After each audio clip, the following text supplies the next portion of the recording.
Welcome back to Real Estate This Week. This is Hannah J. with realestatesiny.com.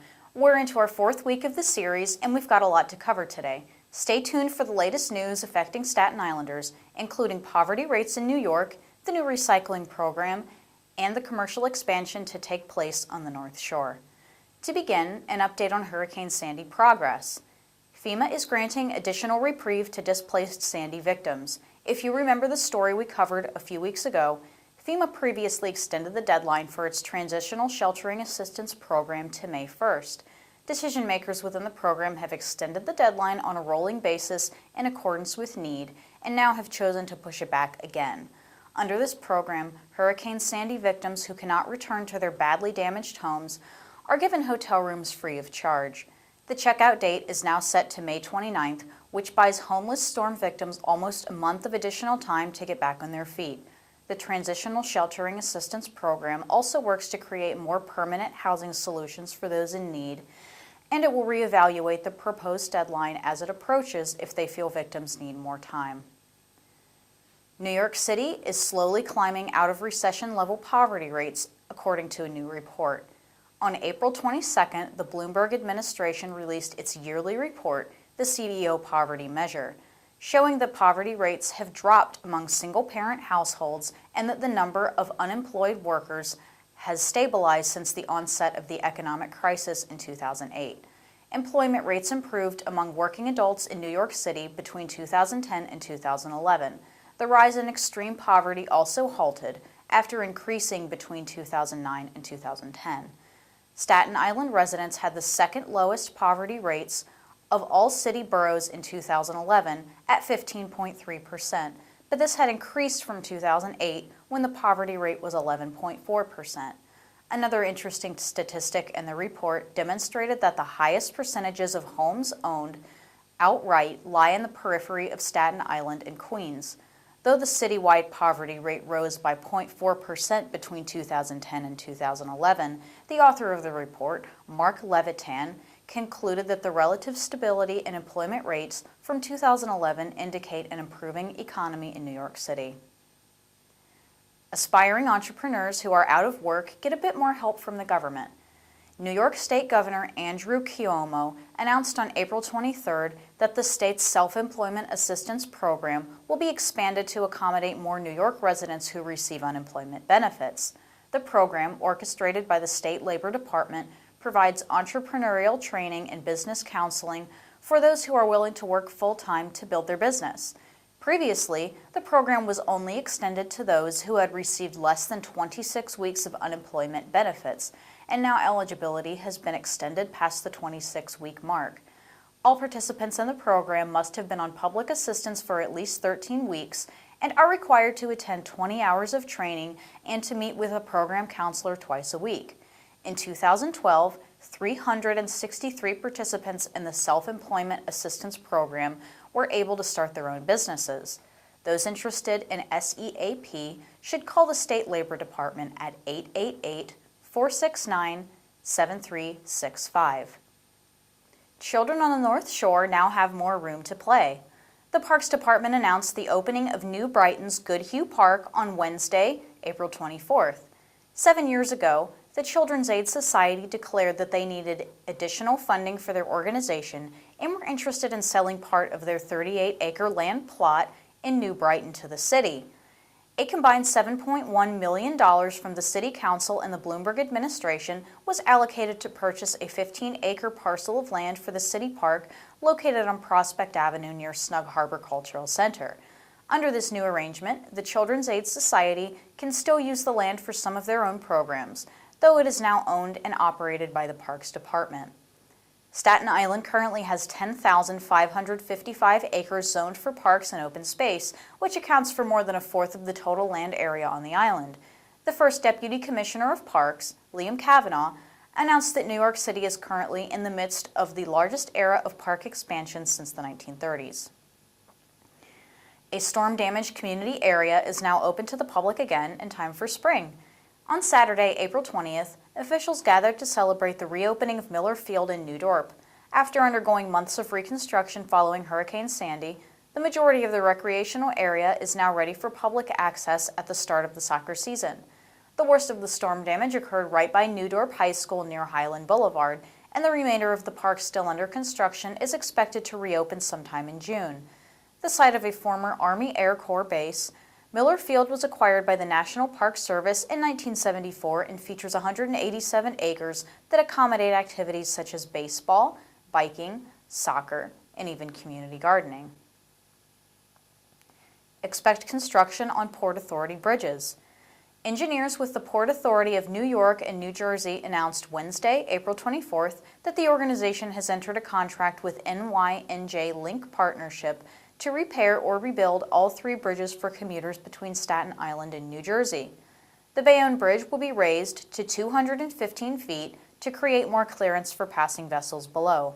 This will be done by creating a new roadway 64 feet above the existing bridge and later demolishing the lower roadway in 2015. This project is viewed as a crucial step in maintaining access to the region's ports, which face competition with several other cities on the Atlantic coast. The Goethals Bridge, on the other hand, will be replaced entirely. Engineers have determined this will be more cost-effective than repairing the bridge in its current state. In an agreement that's the first of its kind, the Port Authority will oversee the reconstruction of Goethals Bridge while the work is conducted through a private sector company.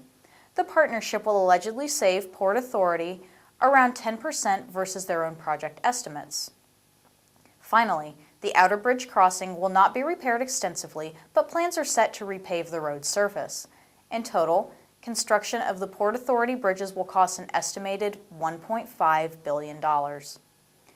Some light has been shed on the much-talked-about development plans on the North Shore. The Staten Island Economic Development Corporation held its annual conference on Wednesday, April 15th at the Hilton Garden Inn, and the soon-to-be-built Empire Outlets Mall was a hot topic for those in attendance. The huge space in St. George will include 300,000 square feet of retail space and additional room for a banquet hall, restaurants, and a hotel. SIEDC spokesman Don Kaposia dropped a few names of the retail brands the mall will feature: Nike, Adidas, and Coach, also mentioning that there is still room for Staten Island businesses who want to conduct business there. The addition of a 5-story utility tower is designed to prepare the outlet center for future storms like Hurricane Sandy. It was also unveiled that the new St. George Ferris wheel, usually referred to as simply the Wheel, has a planned opening date of July 4, 2016. The wheel, towering at 60 stories high, will be the largest observation wheel in the world. In addition to Empire Outlets and the Wheel, another extensive development called the Lighthouse Point project was also featured at the conference. Lighthouse Point's developer, Elisa Goldman, laid out her vision for the Bay Street facility, which will feature a village-type setting with coffee shops, outdoor concert space, and hotel rooms and condos. The planned developments will create an estimated 1,258 construction jobs and 1,140 permanent jobs, and will hopefully draw more visitors to Staten Island from all over the world. Bring back defunct bus service, advocates for public transportation say. Back in 2010, budget cuts forced the New York City Transit Authority to reduce funding for public transportation, and decisions were made to drastically reduce bus service for Staten Island. As a result, 20 local buses and 12 express buses on the island were eliminated.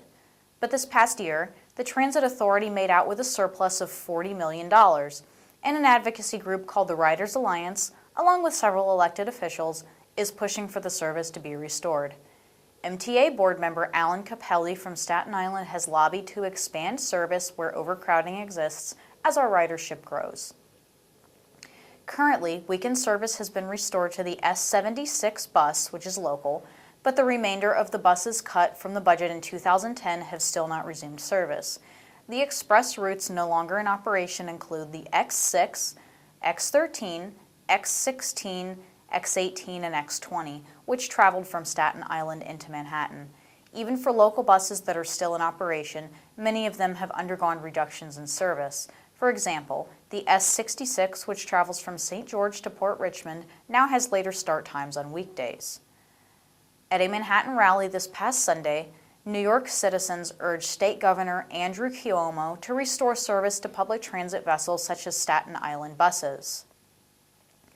The city has created a program to cut down on our damaging carbon emissions. As a plan to cut greenhouse gas emissions, several New York City corporations have partnered with the city government to participate in the Carbon Challenge.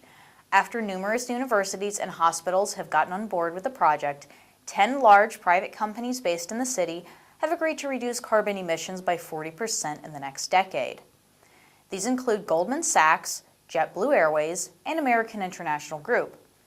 The solar panel installations we discussed last week, the largest number of which sit atop the roof of the wastewater treatment plant in Port Richmond, and the Carbon Challenge are all part of Mayor Michael Bloomberg's plan to cut greenhouse gas emissions in New York City by 30%. Having reduced them by 16% already in the past 6 years, the city is well on its way to reaching this goal. More good news for the environmentally conscious. Mayor Bloomberg announced in a press release on April 24th that New York City's recycling program will now utilize all types of rigid plastics in their program. Shampoo bottles, hangers, and yogurt cups are all examples of rigid plastics, which the city reminds consumers to wash before recycling. The expansion of the recycling program will ensure that less non-biodegradable waste will end up in landfills each year, about 50,000 tons less. It is also projected to save taxpayers around $600,000 annually from reduced garbage exportation costs. The city's solid waste management program is made possible largely due to their access to Sims Municipal Recycling Facility, which has the technology to recycle many different types of plastic. In addition to the citywide shift in waste management, a neighborhood in the North Shore is also doing its part to reduce trash on Staten Island. Those living in Westerleigh will soon have the option to recycle organic materials through the Department of Sanitation.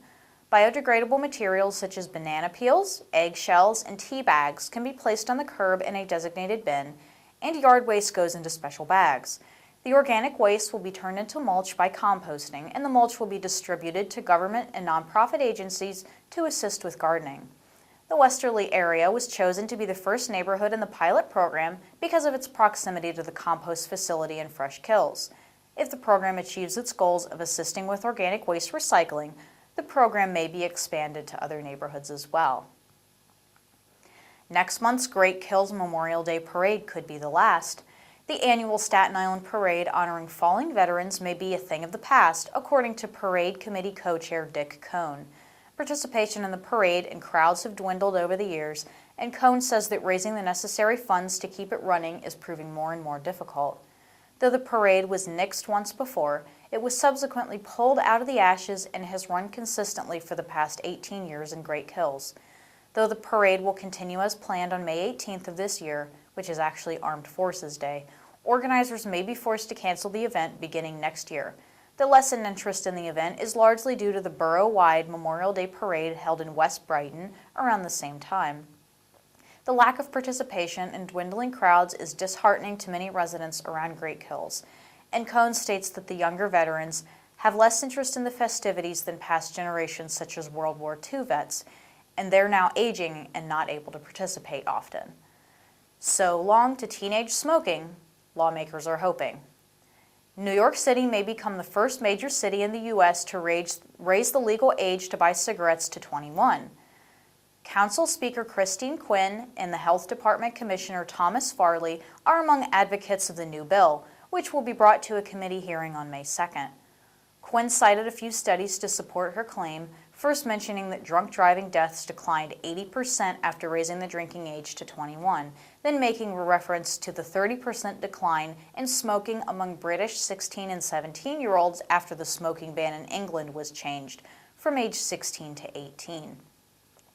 The amount of penalties that violating retailers face and laws regarding the way cigarettes are marketed and displayed are also issues that will be addressed at the committee meeting in May. A string of accidents on a single intersection causes North Shore residents to take action. Residents in Westerleigh have long complained about an intersection in their neighborhood which they say is in desperate need of another sign. The corner in question, at the cross streets of Clinton B. Fisk and Waters Avenues, has been the site of 5 automobile accidents in the past 2.5 years alone. The root of the problem seems to be that although drivers on Waters do have a stop sign, Clinton B. Fisk lacks a sign. Ken Bach, who lives in a home on this precarious corner, decided he'd had enough when a wrong-way driver flipped into reverse and sent another car plowing through his fence and into his front yard. Bach and the Westerleigh Civic Association have complained publicly to the Department of Transportation to no avail. The DOT evaluated the intersection in the past and deemed that the placement of another stop sign was unnecessary. However, Mr. Bach determined that the traffic flow is too unpredictable in the area and the random placement of stop signs is too confusing for local drivers. He has started a petition on change.org to address the issue, which is especially important considering PS 30 is only a few blocks away from the intersection. And finally, to sum up mortgage rates for this week. Mortgage rates continued to slide even further this week. The 30-year fixed rate headed down to 3.57%, and the 15-year fixed rate slipped to 2.80%. The 5-year adjustable rate hit 2.65%. The 30-year fixed rate is approaching a historic low from when it dipped to 3.50% back in December 2012. The drop in the mortgage rates is likely the result of little economic movement. With mortgage rates this low, lots of people are looking to buy homes, but there aren't enough homes on the market. However, the National Association of Realtors released a report showing that the amount of homes on the market increased 1.6% in March. This is good news for the housing market. Although total home sales for single-family homes decreased by 0.2%, new single-family homes saw an increase of 1.5% in sales. The mortgage rates will likely continue on their downward trend, as they have been in the coming weeks, but nothing is for certain. Be sure to check back on trendingsiny.com each week for the most recent updates. And that's all we have for this week. Thanks to all of you who turned in for our 4th broadcast segment. Be sure to like us on Facebook, follow us on Twitter, and read our blog by visiting trendingsiny.com. And be sure to check out our new Jersey Shore project, where we went down to the Jersey Shore and interviewed some of the businesses and residents living there to find out if Staten Island's tourist destination is ready for tourist season after Hurricane Sandy. That'll be on our YouTube channel, Real Estate SINY. Until next time, Hannah J., realestateSINY.com.